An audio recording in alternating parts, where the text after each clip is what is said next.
Today I am going to present the next chapter in social science. The chapter name is British Raj and the First War of Independence.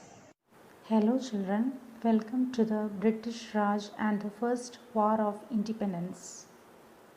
Let's do a quick time travel to the past and see what led to the British invasion and how they ended up ruling our country, and several hundred years ago the Arabs and the Europeans traded with India. Till a few centuries ago, India was a very rich country famous for its spices, gold, pearls and silk.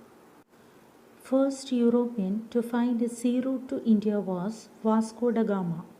He went around Africa and landed at Calicut in Kerala in the year 1498. You can see the picture of Vasco da Gama here and the sea route followed by him. He started his journey from Lisbon in Portugal and landed at Calicut in Kerala in the year 1498. Portuguese trade began through a sea route. They bought spices from India. They were followed by Dutch, French and English traders. So the other European country traders also came to India. Soon they started fighting with each other to get a bigger share of trade themselves. Everyone want maximum share of trade. They started fighting among themselves. But the British defeated others and formed the East India Company in 1600 for trading in India. They set up factories in Chennai, Odisha and Bengal. For some time they concentrated on trading, but things worked out to be different later. You can see the picture of East India Company here. The English East India Company mainly bought spices and textiles from India. This was the main trade that they took part in. So what do you think led to the East India Company controlling over India? Let's talk about the British control and how they gained control over India. When you see British control, the wealth of the East India Company actually used it to fund Industrial Revolution in Britain. So children, what do you mean by Industrial Revolution? It is a revolution that happened in the period of 1750 to 1850 in England, where the goods that were earlier made at home using simple tools were now made in factories using machines. Okay? The British now need steady supply of raw materials for the factories in Britain, so they needed a market so they could sell all of these finished goods. But soon the British weren't content with the trading with the India. 250 years ago, the Mughal Empire declining, several regional kingdoms merged. The British took the advantage of the constant fights between the kingdoms and started gaining control over India. So the first conquest of India through the Battle of Plassey in 1757. In this battle, British defeated Sirajuddin-Daulah, the Nawab of Bengal. They became very powerful in Bengal, and soon in the next 100 years, they extended their control over India. So you can imagine how just one battle was enough for British to gain control over whole of India within just 100 years. Now because of the British rule, there was lot of discontent, that is unhappiness among Indians. Let's see how. Children, let's look at the video of Battle of Plassey. The victory of the British in the Battle of Plassey was an important event in the history of India. But behind this victory lies a sad tale of greed and betrayal. In 1756, Sirajuddaulah became the Nawab of Bengal. When he saw how the British were making huge profits at the expense of the local people, he ordered them to leave Bengal. Instead of obeying him, the British started strengthening the fortifications of Fort William in Calcutta. In anger, Sirajuddaulah attacked and captured Fort William in June 1756. But Robert Clive, the British general, arrived in Calcutta and took back Fort William in 1757.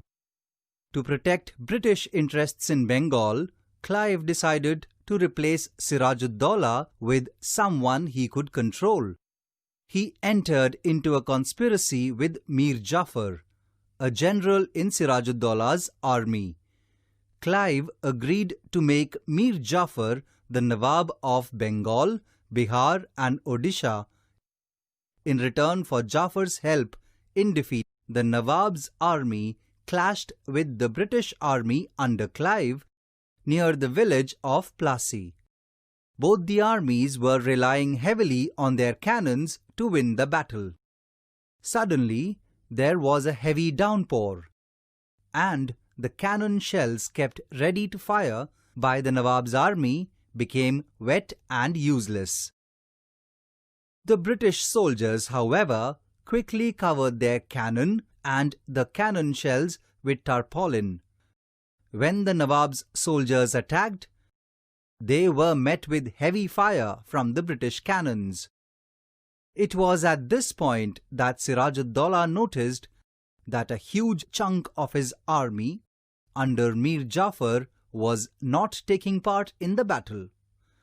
Realizing that he had been betrayed by his general, Siraj-ud-Daulah fled. Left without a leader, his soldiers also fled, and the British won the battle. The Battle of Plassey, which lasted for barely a day, changed the fortunes of the British in India.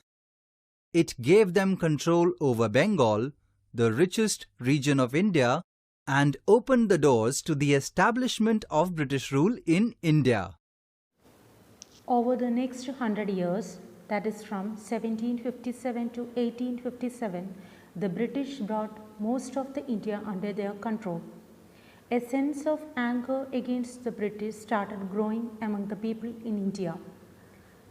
There was a widespread discontent among Indians, that is unhappiness among Indians. The officers of the English East India Company used very unfair methods to become rich. They did so at the cost of the Indians. How did they do this? They forced Indian farmers to grow cotton and indigo instead of food crops. You can see the picture of cotton and indigo here. Indigo plant is a plant which gives violet color, that is indigo color to clothes. It's a dye. Milk cloth, that is cloth which is made in British factories, was sold in India. So it is very cheaper and better quality than local weavers' cloth. That is, local industry and weavers suffered and become poor. Even traders suffered due to the goods coming from Britain. So what happened? The Indian clothes demand became low because of the clothes which are made in Britain.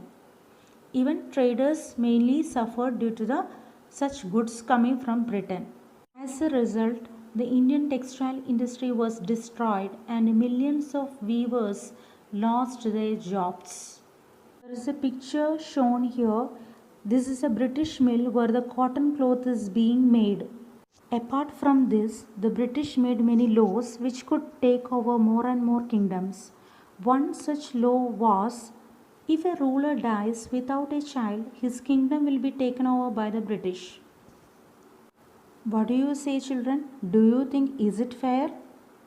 The Nawabs and kings of India became very unhappy because of this, and it led to the revolt and uprising.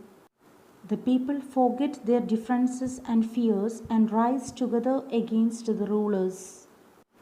Because of all these injustice, Indian farmers, workers, traders, everybody were angry and dissatisfied, and because of this situation, people came together and got united and started fight. This led to the first revolt, which is called the First War of Indian Independence. Its another name is Revolt of 1857. In today's session, we have discussed about the different European countries who came to India as traders, and about Vasco da Gama, a Portuguese explorer who found a direct sea route to India. And it paved way for other European traders, Portuguese, Dutch, British and French, to set up trading bases in India. Then we have discussed about how the British traders became the rulers of India. and about the Battle of Plassey in 1757. So children, read the textbook 2-3 times and underline the important lines that we have discussed in this class. Thank you children.